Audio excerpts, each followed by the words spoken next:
on that. Moving on from the referee conversation, big game this weekend for Arsenal. They play Man City. How do you see this one going, Will? At the Emirates Stadium, I believe, as well. Yeah, the Emirates. Damn, it's crazy because I am leaning towards Man City to win because of what they have up top and what Arsenal don't have up top. So I think I will be leaning City, but I can definitely see Arsenal getting something from this game because City's midfield and defense is just so open. And I think Arsenal can definitely win that midfield battle. Like, City's midfield is super weak, right? I think like Arsenal, they have the physical midfielders and their back line is a lot better than Man City's is. I just see it being a game where we see Man City dominate possession. I think Man City are going to have more chances. I think Arsenal are going to sit back and they're going to look to hit them on the counter. But it's just a matter of if City are going to be clinical, right? Like if Haaland is going to be able to show up in a big game like this, or if, maybe like Marmoush or, Phil Foden, who looks like he's coming back into some good form as well. So I think if I had to put money on it, I would lean Man City, but I think it's going to be a very close game. Like, I don't think that they're going to just like go there and just like smash up Arsenal or anything like that. I think it'll probably be like a 2-1, 1-0 kind of game. Yeah, I agree. I think it'd be very close again. It's not a massively high scoring game, is it? Other than that one at the Etihad a few years ago. It's always a 1-1 or a 1-0 or a 2-1. I think Arsenal will win it. I think it'll be very close, and I think they'll win it on set pieces. And at this point, Arsenal just have to win the game. Liverpool will be sitting there praying for a draw. If Liverpool go and get something against... Actually saying that, Bournemouth away, the way they're playing, is not an easy game. Bournemouth are scoring goals. If Arsenal can, come out of a win and Bournemouth get a result there and Liverpool drop points. But yeah, in terms of this game, I think Arsenal will win. I'm going to go 2-1 Arsenal, but it'll be very close. Could go either way, like flip a coin sort of thing for me. Dan, you want to go before me? Yeah, I'm pretty confident for Arsenal to go and win this, to be honest with you. I think that your record at home speaks for itself. I think you're very strong at the Emirates. I think Manchester City have been good. I think Manchester City had a number of opportunities against Chelsea to score loads of goals. I don't believe those opportunities will be there for City. I think City will struggle with Arsenal's set pieces. But I think Arsenal know what they have to do to keep themselves in this race and just ultimately keep the pressure on Liverpool. I think they probably would have learnt from last season against smaller teams how important it was to just keep the concentration there and continuously keep getting points wherever you can. And I think this is a big opportunity for Arsenal to do it. I think there's a gap between you and City at the moment. And I absolutely see you probably, I don't know, Agal, how you feel Arteta will set up, but I feel like you will try to control the game and ultimately just try to dominate City and try and suffocate them with the ball and hope that you can win set pieces and score from those and potentially nick a goal in open play. I don't think we want to get into a shootout with Man City. We're going to want to keep it close, and that is the number one thing. As we haven't been scoring too many goals recently because of Bukayo Saka and some of the injuries in our forward line. So Man City have also been very vulnerable defensively. They still play a high line. Their players, the young center back that they recently signed is a little bit error prone based on him not knowing the system, not playing with his teammates much. So there is vulnerabilities in that defense we can get at. And maybe, guys, let's be honest, playing Man City at home, we might have more opportunities at goal and more chances to score than we would versus Manchester United, Newcastle, and some of these other teams, as they're going to play a lot more forward thinking, more attacking. So I do have confidence in my team going into this game. The game plan is going to be, as you guys said, set pieces, nick a goal, but I do think there is going to be moments where we outplay them. Ethan Nwaneri being on the pitch gives me a lot more confidence on the right-hand side, giving us more balance, giving us another player who can also tuck into the midfield, control the game. And the attack is showing promising signs with Ethan on the pitch. So I'm going to go with an Arsenal win. As always, I'm going to go a narrow win. I do think they catch us out at some point, but we're gonna get it. We're gonna get a 2-1 victory, and it's gonna be a situation where you see some of these guys step up defensively, like Saliba and Gabriel always seem to step up versus Erling Haaland. And don't forget, last time, what did they say? Stay humble, right? So they're coming to our ground. You won't sit back at home either, Agal, will you? Yeah. We're gonna make sure. we're gonna make sure that Erling Haaland and these boys that told us to stay humble are gonna be humbled on Sunday. That's the game. That's the main goal. And we're trying to get into that game, make sure they don't have a sniff at our goal, catch them on the break, maybe one or two, and then try to shut up shop from there and see out the game. And that's where things change. Because if they have to come on to us after we score a goal or two, it's a different ball game. Because I know we can catch them out, even though we're offensively we're not good. But when we face the bigger teams, there's a lot more space to attack. So can I ask the panel and obviously get a few opinions in the chat? If Man City go to the Emirates and beat Arsenal in the position City have been in very up and down, would you guys think that'd be a massive turning point that they can actually go on and do something this season? Because it'd only be 3 points away from Arsenal if they win. Who, City? What, to basically go City put themselves back in with a chance at the title? Win say 2-0 at the Emirates. Well, I don't think they're 6 points behind us, and they're 12 points behind Liverpool. Yeah, but they'd only be 3 behind you if they win. I know, but they're 12 points behind Liverpool right now. Yeah, like I don't think City could win the league. I think like that's over. But I can see City going on a run and coming second, if that's what you mean, Henry. Or were you talking about them going on to do an old City run? Okay, yeah. So I can see a run, but I think it does depend on what else they do this month, because I like the Mamouche signing. I do like those 2 young defenders, but I still think that they need to address that midfield. Like that. They're bidding today, Will, for a guy from Porto. Say it again. They've bid for a guy from Porto today.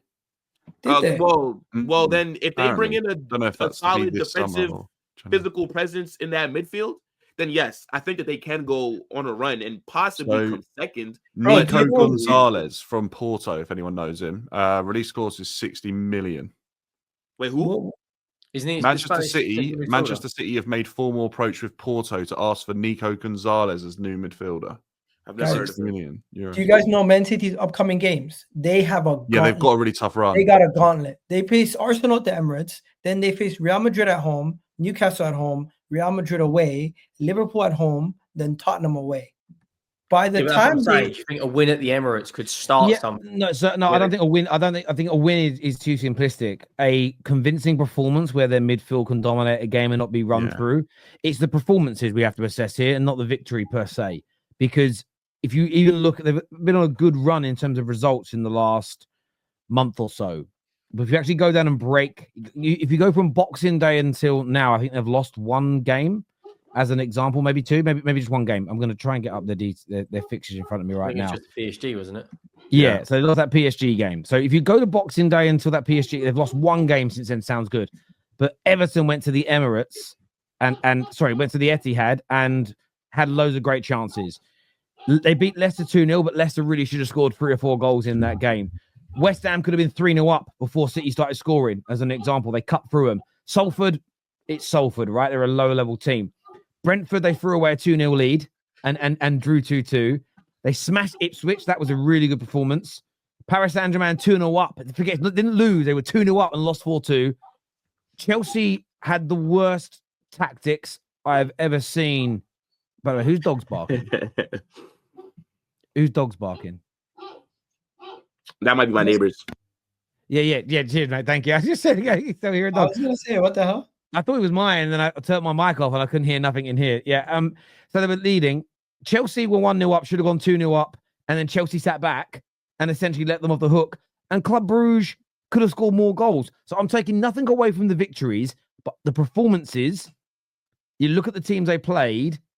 They're nicks and wins, and they've been lucky in a few games, as an example. This run, they're not going to beat Arsenal, Madrid, Newcastle, Liverpool, Tottenham away. By the way, the game after that, you left out, is away to Nottingham Forest. They're not going to beat those teams if they're getting opened up and run through in those, like the other matches. They will be lucky to win more than 2 of them. But excluding the Champions League playoff, right? Let's just talk about just the Premier League. I think they maybe only lose 1 of those games. Bro, do you not know Spurs is their bogey team? Yeah, but I've also been just seeing Tottenham this season. I know that they beat them 4-0 earlier, but yeah, I agree. Will, I agree with you if their midfield controls the games and they're not being run through. But if Arsenal, Newcastle, Liverpool, Tottenham, and Forest, right, and some of them are really good on the counter, get to run through them like Paris Saint-Germain did, like Chelsea did early and then stopped, like we saw Club Brugge do, like we saw Brentford do, like we saw Leicester do, like Everton did. If they don't stop that, they're definitely not going to win the majority of those games or go unbeaten in that run by one match. If they can stop the opportunities against them, of course, because they've got brilliant attackers. So for me, you're only right if their midfield stops leaking like a broken fridge. Will, what makes you confident that not Man City can come to the Emirates and win? What makes you confident about that? Their squad. Again, the midfield is just the only issue, which is a big part because that's usually where games are won and lost. Defense is also an issue. Yeah, but yes, but at the same time, I feel like it's more so the midfield, which leads to the defense making mistakes because of how easily teams run through their midfield. So the reason why I have faith in Man City is because of their attack. I just believe that even though their defense and midfield is leaky, they have the attack to be able to keep them in games and to have them win it. Like you have Haaland up front. You just brought in Marmoush, who's looked good so far since he signed for them. And then again, I don't believe, and it's like what Dan said, they're about to sign somebody else. I just don't believe that their January business is over. So I think by the time that these games come up that we're talking about, I just am putting the faith because I think that City just have credit in the bank. So you ever know though, if they go and sign a really good midfielder and he starts playing and they start controlling the midfield, my mind will change. But I can't predict the outcome of games based on players that haven't been signed yet. No, but I'm saying I just think even if they don't sign another midfielder, I still can see them going on a run because of the attack that they have. Like I think they can keep themselves in situations because of their attack. Okay. And by the way, I understand that. I want to go to some of the viewers' comments here, Gal. One second, my friend. This here says they are signing midfielders. Terry, stop this bullshit. What's that got to do with what I said? What did I say specifically? If their midfield stops leaking these chances, they can win a lot of these games. If their midfield keeps leaking these chances, I don't think they will win a lot of these games. If you can tell me what is wrong with what I said, let me know. This is a weird one. Maybe you guys get this. So Terry thinks 3-1 is worse than 6-0 in terms of system. What does that mean? Tower. I'm not even sorry. I can't pronounce the name, but I don't know what this comment means. Yeah, I'm not sure. Howard Serwazi. Thanks, Dan. I don't get it. Just really crazy is I'm not. Listen, City are a brilliant team. I think they've bought very well this window. They're going to be back next year. There's no doubt about it. But their performances haven't been overly convincing. And it's funny how whenever we talk about any other team, the results almost go out the window. We speak performance. But with City, no, they will turn it around. Why? Because they're City. They've signed players. Well, this is what's interesting. Normally, most of City signings, when you speak to City fans, take a year to get up to level with what Pep wants, fitness, understanding the league, etc. Suddenly, we're just going to I'm not going to ignore what City fans have told me about their club for 8 years when assessing these signings. Once I see these signings play for 3, 4, 5, 6 games, my opinion may change. Now, some of you clever clogs might go, but I said it would get better from the start. You're guessing. You are throwing shit and hoping it sticks. You're guessing. You don't know what you don't know. And I don't care. Most of you weren't watching Omar Mamouche regularly, but some of you may have been. You, man, weren't out here watching that defender. Nobody was watching him and talking about him as an example. The young lad Reece from Palmeiras, none of you would know who he is or how good or bad he is. The same as Man United with the players we're linked to. I've said I'm excited to see them, but I'm making any expectations for Patrick Dorgu. I've never watched him play enough. So that's the frustrating bit for me. We've just mentioned a midfielder that they might be signing, and the panel went, who? But yet them signing it means they're going to be better. They might be. But it's credit in the bank, Terry. Why are you acting like credit in the bank does not mean anything? That's like if a player that you really rate highly has like a run of 5 games where they're trash. Of course, you'll still back him to turn it around versus another player to turn it around. You're talking about. I'm going to go 1 second. You're talking about a player that you know can do it. So if Haaland goes on a dry run, I won't change my mind on him being one of the greatest finishers that we've ever seen in the Prem. Okay. But if you're going to go on track record, the last group of players, the last 3 or 4 signings that have meant to go into the midfield to help City have been trash, according to their fans. No, but I'm talking about the team just in general, of them just turning it around. Period. But the team has become trash. When City fans have been on our shows, they've said we've turned to trash. Some players have aged out. Some players are not hungry anymore, and they think their signings have been poor. So therefore, they've signed new players to improve the team, which you have to do. I'm waiting to see how good those players are before I say they're going to go on a mad run now. There's no credit in the bank with this group of players this season because we don't know these players playing with the 4 or 5 players coming in this month. We have no idea how good they are at gelling with the current City team who are on one of the worst runs of form of a defending champion in the history of the Premier League. Do I think they're going to make the top 4? Yes. Do I still think they're a dangerous team? Yes. Will they still win a lot of matches? Absolutely. But looking at Arsenal away, Newcastle, Liverpool game, away to Tottenham, away to Nottingham Forest, I'm not looking at that without watching these new players play and saying, yeah, I think they're only going to lose like one of those matches. I can't see how anybody just believes that just because City were amazing a couple of years ago. City fans have been telling us the majority of the season, we've got massive problems. The squads, the midfield's too weak, the team's too tired. The defenders are all over the place. They've gone and signed 2 young fledgling defenders. We have no idea if they're going to make them better. By the debut of the lad the other day, he might make them worse in the short term. I'm not understanding this logic of, yeah, bought some players, it's all fixed. It might be, but anyone who's saying it is just guessing so that they can get it right. If they're right, they can go, my ball knowledge is better. No, you're guessing. You're absolutely guessing. It's just glazing. This is, hang on, we've got some history here. We've got some history, I think. Terry is right. Maradon the moron has said I'm right. It's the first time in 7 years he has ever said I'm right on an opinion. Terry is right on this one. Everyone glazing Mamouche. The funny thing is, I really rate Mamouche. I think he's brilliant. So I praise that side in, but there we go. Terry, never seen or heard of him before now. Have you seen? Sorry, there's breaking news that Tottenham have got an agreement in place with AC Milan for Tomori for a fee of 25 million euros. Wait for it. It's now up to the player's decision. Is Levy's jet diverting? It's going DiMarzio, Paul O'Keefe, and Andy Gold. Wait, so Henry, why do you guys not talk to the players first to find out if they're interested before you go through the trouble of negotiating with the club? Because that's what a proper football club would do, Will. That's what a proper football club would agree personal terms with the player through the agent. Then the player makes noise. Then the club approach the other club and say, we would like to sign some more. We don't. We just go right to the director of football, make noise, and then go to the player. I tell you what, I will smash this office up if Tomori rejects us.